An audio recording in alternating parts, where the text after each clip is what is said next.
Welcome to Stories with Dice. This is the Sword Campaign, a Pendragon actual play podcast using the 6th edition starter set from Chaosium. If you're enjoying our actual plays, please subscribe to Stories with Dice so you'll never miss an episode. Don't forget to rate and review us. It really helps others discover the podcast. Follow us on social media to stay updated, share your thoughts, and join the conversation. You'll find the relevant links in the description of each episode. As always, thank you for listening.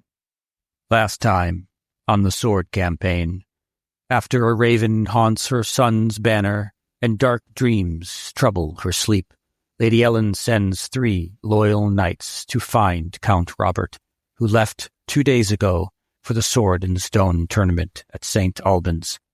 On their journey, they come upon a grim scene, their former mentors slain in a brutal ambush. Following tracks into a forest, the knights are swept into a sudden, disorienting storm and find themselves at Amesbury Abbey. There, the abbot warns of ravens circling Stonehenge, prompting the knights to investigate. At Stonehenge, they witness a vision, an ancient tree and a sapling, and ravens that form into an old man who asks whether they will nurture the sapling or remain in the shade of the old. Returning to the abbey, they're shocked to discover that Count Robert has been hiding there. The slain knights were his own retinue, ambushed by Saxons with the aid of a traitorous knight. Burdened with guilt for having fled, he now seeks their support at the tournament, hoping to prove himself worthy as Salisbury's count. Welcome back. It's episode 2 of the Sword Campaign. So we're in the kitchen of the abbey. It's nighttime. There's a roaring fire and the fireplace. And the Count Robert, has asked you all to accompany him to St. Albans, to the tournament.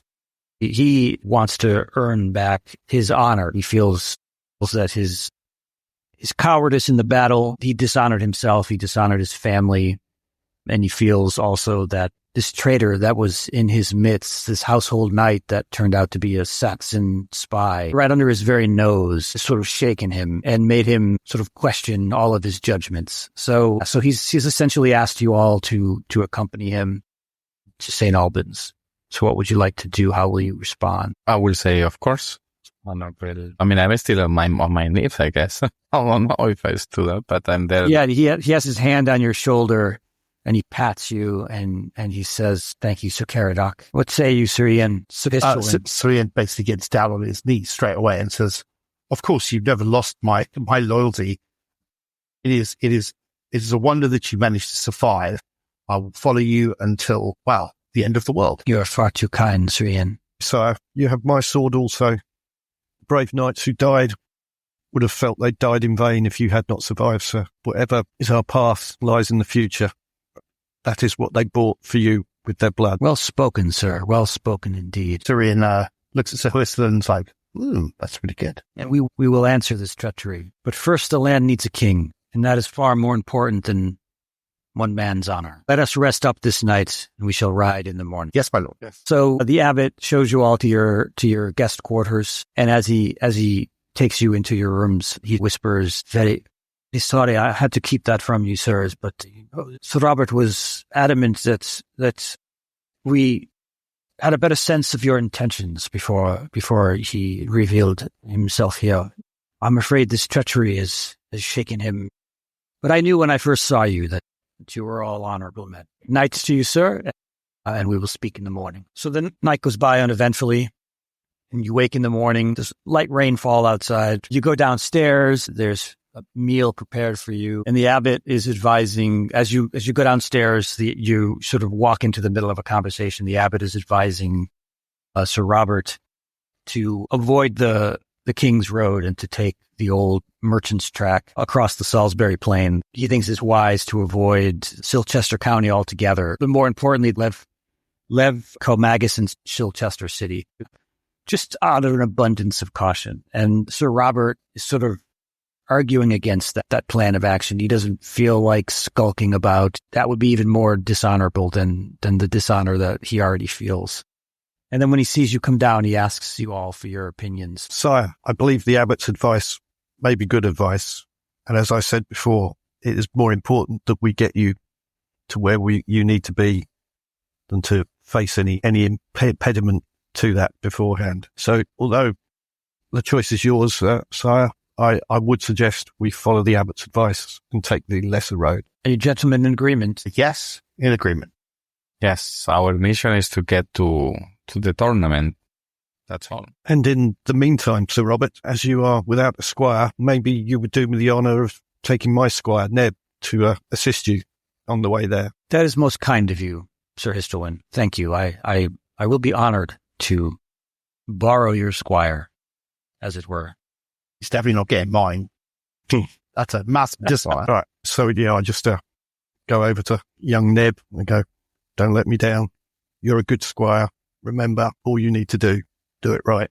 So you have your breakfast, and then your squire's ready your horses, and you leave. So you take this old track through the Salisbury Plain. It's uneventful. It's dreary. About the third day, you've crossed the River Thames, and your squires make camp along the crumbling remnants of an old Roman ruin. There's like weathered stone arches and vine-choked columns that are half sunken in the earth. And the ruins stand at the edge of this really large carnivorous woodland. Everyone make an awareness roll for me, please. We know how well that went last time. Here was a question for you, kind sir. Yep. The ones that we made rolls for criticals and stuff last time, when will we do the check? Will that be sort of like every couple of episodes or? That happens in the winter phase. Oh, okay, cool. All right. So like the downtime between adventures. Yep. So the game doesn't allow us to kind of like do that then. You have to wait until the end of the adventure and then you do it then. Is there any bonuses at all to this terrible roll I'm about to make? No, there isn't. So Sir Caradoc has succeeded. Sir Histowin has failed. Surprisingly, I succeeded. I needed a 5. I got a 2. Awesome. Okay. So the two of you, as you're settling into camp, you hear the snap of twigs, and instinctively, your hands move to your weapons. Grab my spear. In the dim light of the setting sun, you catch a glimpse of movement, shadows that are too deliberate to be animals. And then you see that there are men in the woods moving toward you. I'll be busy helping sort out the horses as we're one squire down, as it were. The peace of the evening is shattered by all of a sudden by these men shouting as they come out of the woods. Syrian kind of like steps forward with his shield and his spear, shouts, "Who are you? Name yourselves." "We'll be taking what you've got. Empty your purses, throw down your weapons, and you'll live to see the sun rise." Syrian smiles and says, "Come and take it if you want." It takes a couple of steps forward. When I hear you saying this and the answer, I pull out my sword and I say, "To arms!" I shout, so everyone in the camp is aware that we are being attacked. And I guess I don't have my shield with me because I was just pacing around, I guess. So it's just my sword and my armor.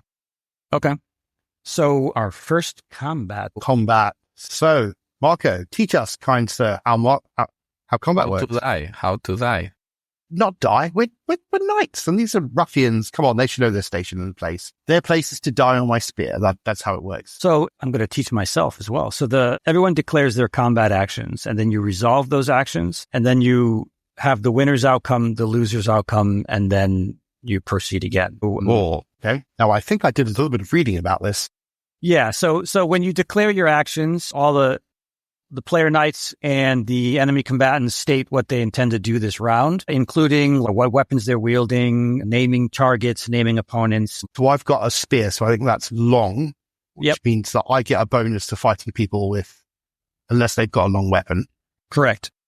So it's going to be always, for me, I suppose, tactically fight with the spear.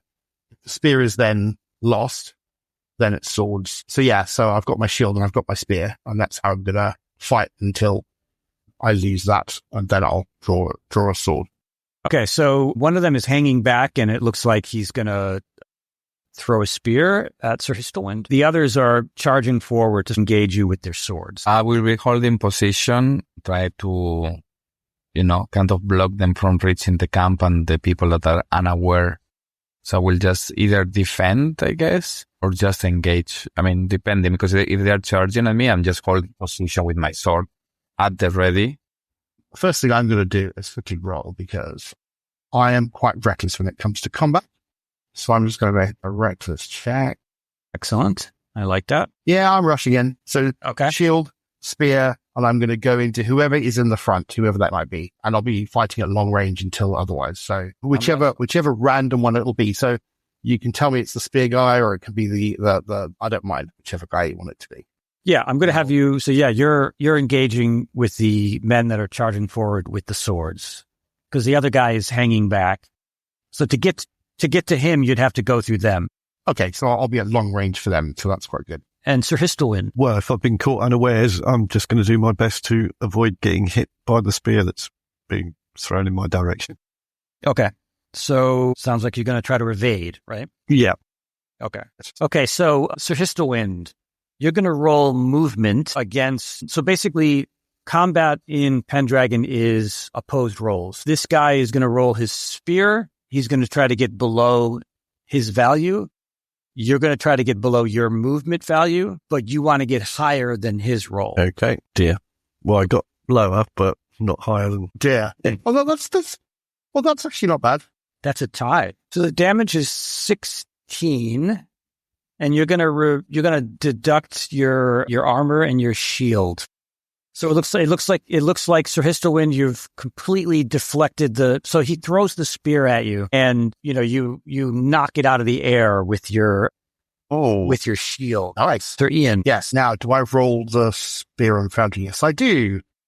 I get to add 5 because I've got a long weapon. See what I get. I get a 17, which is no. See, Well, actually, yeah. So you're okay. Yeah. So these guys can't even engage in you at the moment because they're you're too far away. So you can ignore the roll I just made. So I got a critical. So it's normally 12 plus 5 is 17. I rolled a 17. So I roll for damage. So that's 17 damage. What did the critical do? You can add an additional 4d6 damage. So 17 plus 12, 29. Yeah, you've killed him. So you just run him through. Yeah. In which case, that's right. Well, I basically run him through the spear, and I just leave the spear, and I just then go to pull my sword out. Okay. Yeah, that makes sense. Okay. And Sir Caradoc. I was just defending, trying to block the other two or whoever is trying to go through, just to block them to reach in camp and the people that were unaware back in camp. Okay. So roll. You're doing a defend. Help me out here, Ed. You get plus 5 to your you get plus 10 to your weapon skill. Okay. So whatever weapon you're wielding, Sir Caradoc. But if you defend, you can't attack. So this turn, you basically just are fending off for the attack. Right. Exactly. Yeah. Success. That's a success. Okay. Perfect. So you take no damage, but you deal no damage of any kind to your opponent. So the two of you are locked in combat. You're using your sword, right? And so your swords are just clanking back and forth. So the guy who threw the spear at Sir Histlewind, he is knocked in arrow. So now we're in the second round. Everyone can once again declare their action. So this guy is going to shoot a bow at Sir Histlewind. Sir Ian, what are you doing? I'm going to pick the next person, and I'm going to attack them with my sword. And Sir Histlewind, what are you doing now? I'm gathering myself together and stepping forward to my fellow knights. Okay, so you're going to attack as well? Yeah. Okay. And what is Sir Robert doing? So, yeah, he was taken unawares, and now he's joining the fray. He's coming out of his tent, and he's got his sword handy. Okay. All right, so an arrow just flies wild and hits into a tree as he attempts to shoot Sir Histlewind as he engages in melee with the other bandits. Sir Ian. Okay, well, my other guy that I'm now fighting, I'm just going to bash him. It's what I do well. It is what you do well. That is true. So I have a look of glee on my face. And so I'm going to attack our little friend with a sword. No bonuses this time. Just a straight roll. Hopefully I don't mess up. I succeeded. I got a full... Well, I got 12. Well, he rolled a 20, so he fumbled. Right, so one sword coming up, 16 damage. And what kind of weapon is he fighting with? A sword. You've just knocked him unconscious. You've given him a major wound. So you can tell us exactly how you knocked this guy down. So I run the other guy through. I pulled out my sword. I go to face the other guy. I kind of slash at him. And as I slash at him, he tries to hit me. I whack away his sword and I just smack him with the pommel of my sword instead of like the blade. Just crack him across the skull, which kind of cracks his skull and he just falls like a sack. I just stand over him to the next person. Okay. Security. I will attack one of the bandits, the one that I have in front, I guess. Okay. He will defend himself. 11. So it's critical for me.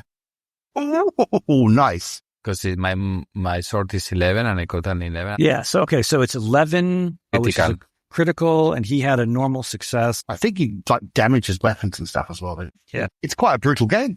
It only counts as 2d6 for me. My critical. I guess it's fine. 25. My God. Okay. 25 damage. You describe to us how this goes down. You've killed him in one blow. I will just, with my sword, I will just basically cut his neck off. All right. His head goes flying, and the guy in the back with the bow, you hear him say, "We're not getting paid enough for this," and he just turns and runs. If you want to try to chase him, we can both essentially roll opposed move rolls, and whoever wins. Yeah, I'll chase him. Yeah. Okay. Yeah, he attacked me. I've got my eye on him. So as soon as he starts fleeing, I'll go after him. All right. So he runs into the woods through the ruins, these old Roman ruins, and you chase after him, and he stumbles on a vine and trips and falls, and you grab him and scoop him up and bring him back to camp. And he's kicking and screaming and like, no, let me go, you filthy knight. And he's like spitting on the ground at your feet. Well, you said something about being paid. Who's been paying you? I'll not talk. I'm going to pull my knife out and I'm just going to like stab him in the hand. Okay. Roll for me your... Know your place. Simple or cruel, no? Your cruelty, no? Yes. Merciful or cruel. I So am, roll- I'm actually merciful. So as my higher trait. So I will roll to see whether I do it, right? Yes, exactly. Well, I want to fail this, which I fail spectacularly on a 19. Okay. So let me roll my cruel. Hang on. Got a 1. Yeah. All right. Yeah. So- As far as I'm concerned, because I've got quite a high, one of my passions is station. So I'm very much, everyone has a certain place within society. He's a bandit and a thug. So therefore he's close to being sort of like a servant that takes out the dishwater, maybe less so. I have no compunction in torturing him until he gives up the information that we require. So tell me how you're doing that. So I stab him in the hand to start with and go, we'll talk. If he doesn't continue to talk, then I'll take each finger in turn and slice each finger from his knuckle down to his nail. Okay. And the two of you how are you reacting to this? So Caradoc and Histolin? Yeah, I'm kind of okay with this it's something that needs to be done. My cruelty is a little bit more than my, Okay. I can, it's just the way of things. We need the information. He's a lowlife who's already tried to kill us. So I don't have a problem. Yeah, and me being totally arbitrary, I find this okay. I mean, why not? I mean, it's any other way of getting information as any other. So, And this guy is already dishonorable. He has no honor. So exactly. yeah. Okay. So as soon as you stab him in his hand, he just starts screaming bloody murder. And he's like, okay. Sir Blaine's paid us. Who is that?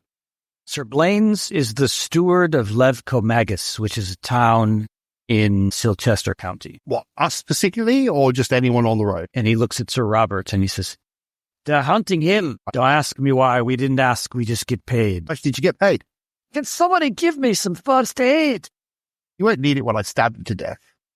And then I smile. His eyes go wide. What? But I told you what you wanted. Yes, and that is what you should have done from the beginning. For fuck's sake. And look at the others and go, what do you want to do? I would say Sir Robert should decide what is the fate of this attack. He's our lord at the end, and this is his domain. I concur, Sir Caradoc. I wouldn't want to have Sir Robert sully his hands with this sort of thing. No, we'll do it. But he should decide his fate. Sir Robert says, Sir Ian, put this man out of his misery. He has told us all he knows. Sorry, nothing personal. No. And I'll basically hold him down and just basically stick my dagger into his throat. Okay, his blood is just gushing out of his throat as his life drains out of him. And he just dies right in front of you. Sir Blaines, the steward of Lev Comagus, he has called upon my mother of late since my father died. He never did forgive my father for winning her hand in marriage. Do you believe that he would have something to win by killing you? That she could marry him instead? It makes no sense. It makes no sense. So that my mother will not marry the man. She thinks he's a toad. She certainly wouldn't marry him if they murdered me. Make any sense? Unless their goal was to kidnap me. Should we continue our trip in this case? Yes, we will not let petty thugs come between us and the tournament. Let us rest for the night, and in the morning we shall continue. So we should travel a little bit further along. We would probably need to dispose of these bodies. And that the squires can do. I will stand guard tonight. Felix, see if you can find anything of any value on the bodies and dispose of them. But body? Yeah, there's a lot. And I'll walk with him to the bodies. And say, where did these bodies come from? I smile as I pull my spear. I go wench it around till I get it out of the body. Drat, did I miss another battle? Felix, you're going to have to keep your eyes on what's going on. I know, I'm sorry, Sir Ian. I'll try to do better. Just my mind, it wanders sometimes. Drop my eyes. Well, you and the rest of the squires dispose of these and bring us whatever else you find of any value with them. Yes, sir. Okay, so they find nothing of value on these guys. They don't have any money on them. Their weapons are of poor quality. They're not worthy of your, of knights. They dispose of the bodies. They sort of burn them in a heap, sort of far away from where your camp is. And the evening goes by, the night goes by uneventfully after that. And the next day, the rain is, it's no longer raining. There was like a light rain before, but it's still overcast. And your squires break camp, get your horses ready, and then you continue on towards St. Albans. And it takes you about 3 more days to get there. And it's the late afternoon when you reach the outskirts of the ruins of a old Roman city. And as you crest a low hill, you see tents and pavilions and brightly colored banners snapping in the wind. And beyond the tournament field, there's this little hamlet and a church, both built from the nearby ruins, the stones, the old Roman stones. And you see knights and nobles. They've gathered here. Their coats of arms are fluttering atop their camps. And you see these knights are coming off the field. They've just completed a tournament. If anyone wants to roll recognize to see if you know who these knights might be, you can do that. So Ian is like wide-eyed country bumpkin looking at all this really cool stuff that's happening. I recognize you say. I think it's actually a skill. Yeah, I will try. Yes. I have only 5, so. Yeah, we'll all try it. I recognize. I succeed with a 3. I'm so taken in by all the cool stuff that's happening that I'm not really looking at any one particular thing. It's just this fluttering of pennants and all the rest of it. I'm like, ooh, this is amazing. So Sir Caradoc, you recognize that the knights that are coming off the tournament field are the knights of Malahat, and they're led by a king whose nickname is the Centurion King, and that he was just victorious against the Knights of Lyonesse, which were led by King Meliodas. And everyone is now streaming up the hill, following the Centurion King as he enters the eaves of a nearby forest. And you see they're all starting to circle around the sword and the stone. And the Centurion King approaches with a confident stride. He approaches this moss-covered stone and he grips the hilt of Excalibur and he pulls with all of his might. His muscles are straining. You can see the veins popping up in his neck. But he can't get the sword free from the stone, and he tries again, and he's grunting in frustration, but the blade refuses to budge.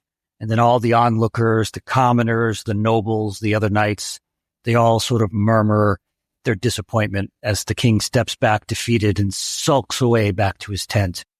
And then everyone else starts to make their way to the feasting tables, where minstrels and jesters await to entertain everyone for the evening. Hey, can we go and see the sword? Yeah, you're you followed them up there. I imagine you would have done that. Have visions of grabbing the sword and pulling it. I'm like, I'm not worth to do that. If I understand this correctly, whoever wins each day has the right to pull the sword, to try to pull? Correct. Cool. So my guess is that Count Robert probably also wants to do this, or? No, I wouldn't be so sure about that. Unless we push him to make a sneaky pull on the side. The Count is more interested in having a king and having that king make his title official. So yeah, he's just here hoping that there is one worthy here who can pull the sword from the stone, and that's the person that he will kneel to. And that's something he would have told you on the road. He has no aspirations. He has no aspirations to be exactly. Just to confirm, yes, basically, if he told us, okay. That makes sense. Okay, so we probably need to pitch our tents and we send the squires to do so. Should we pay respects to anybody that we know of or anything? My Lord Robert, who is leading the tournament? Who is the sitting count, I suppose? It was the Grand Collegium that put the tournament together. So it was all the high nobles.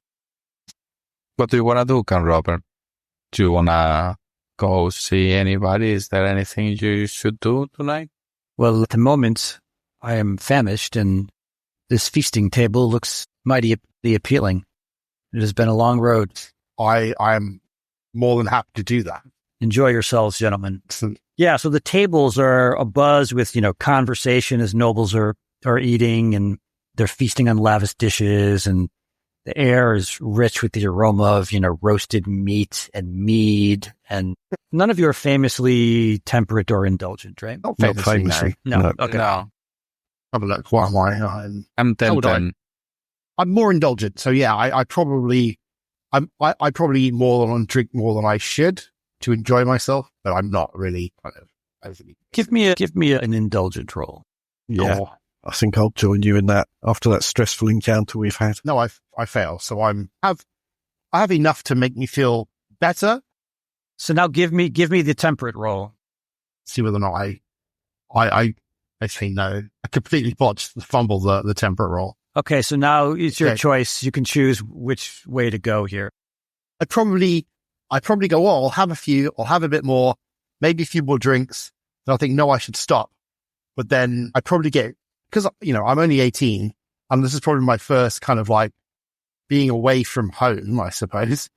Right. And so all the other nights are probably drinking more and probably I fanboy over them, right? So I do the same sort of thing. And This is really fine tasting mead and better of me, and I'm starting to tell stories of my daring do. Although I haven't got that much to talk about it, I talk about it in such a good way. I actually have a small audience who are impressed by my tales. So Caradoc, did you want to give a roll? Actually, I'm, taking into account what has happened already to us on the way here, and I'm 14 suspicious. So I'm wondering if I will just keep guard up and basically not eat and just checking everyone who's looking bad, our Count Robert. We've already heard of a couple of knights who are after Count Robert. Yeah. So I'm going to be like, not really eating, but just looking at everyone. So I don't know if you want me to roll for suspicious or that's enough. No, if you want to choose to be suspicious, that's fine. I'm going to choose. Give me an intrigue roll. Intrigue. Yeah, okay. And what is your intrigue, by the way? 9. Okay, add 5 to that. So it's 14. So you want to get a 14 or lower? Yes, 6. Okay. I think we found the dad of the group, right? Yeah. So you see these two lords speaking at the end of the table, or they're at the table directly behind you, actually. So they're sitting directly behind you, and they're sitting next to each other, and you overhear them talking, and you kind of, maybe you glance over your shoulder a little bit, And you hear one of them say, Lot's ambitions are as plain as ever. He may wear the crown of Lothian, but he still covets the High King's throne like a wolf with blood in its eyes. And then the other man says, Aye, the sword and the stone is all well and good for stories, but Lot isn't one to leave such matters to fate.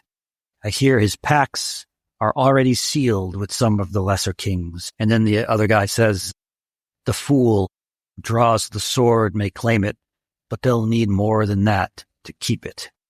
Now roll me recognize, Sir Caradoc. Yeah, you don't recognize these men by their coats of arms. You don't know who they are. Who is this person that they're speaking of? They're talking about King Lot. He's the king of Lothian. Do we know him? He's the most, you've heard of him. You've heard of him. He's the most powerful knight. I mean, he's the most powerful king in the north. He's right in the north, isn't he? Yeah. Like right at the top.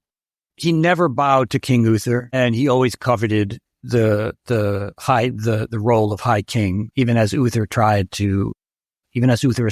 to that title. So yeah, it just sounds like he will not abide by the terms of the tournament. And he's probably around. Yes, most definitely. But we haven't seen him yet. No, you haven't seen him yet. No. He'll turn up, I'm sure. Give him the evil eye when that happens. Or Sir Blaine's will kick up somewhere along the line. The other two of you give me intrigue rolls as well, but because you are indulging, you'll take a -5. I have 0. Well, there you go. Well, let me take -5, and I guess I need a 1, right? I need a 1 or 2. 50 and 20. Yeah, I'm God, did you just fumble there? yeah. You choke on a chicken, on a chicken bone, and you die. Yeah. I'm trying to help. I'm trying to help Sir Histowin basically get over a coughing fit. We see nothing. We're too invested in getting drunk, eating more than we need, and just, way enjoying ourselves. Right. And Sir Robert he's not overindulging, but he's with the two of you enjoying, he's enjoying himself. But Sir Caradoc, so as you overhear that conversation between those two gentlemen whom you don't recognize, you see a knight approach one of them and leans over and says in a low voice into his ear, which you can overhear, Oswulf knows better than to show his face around here. I don't think we have anything to worry about, Sir Blaines.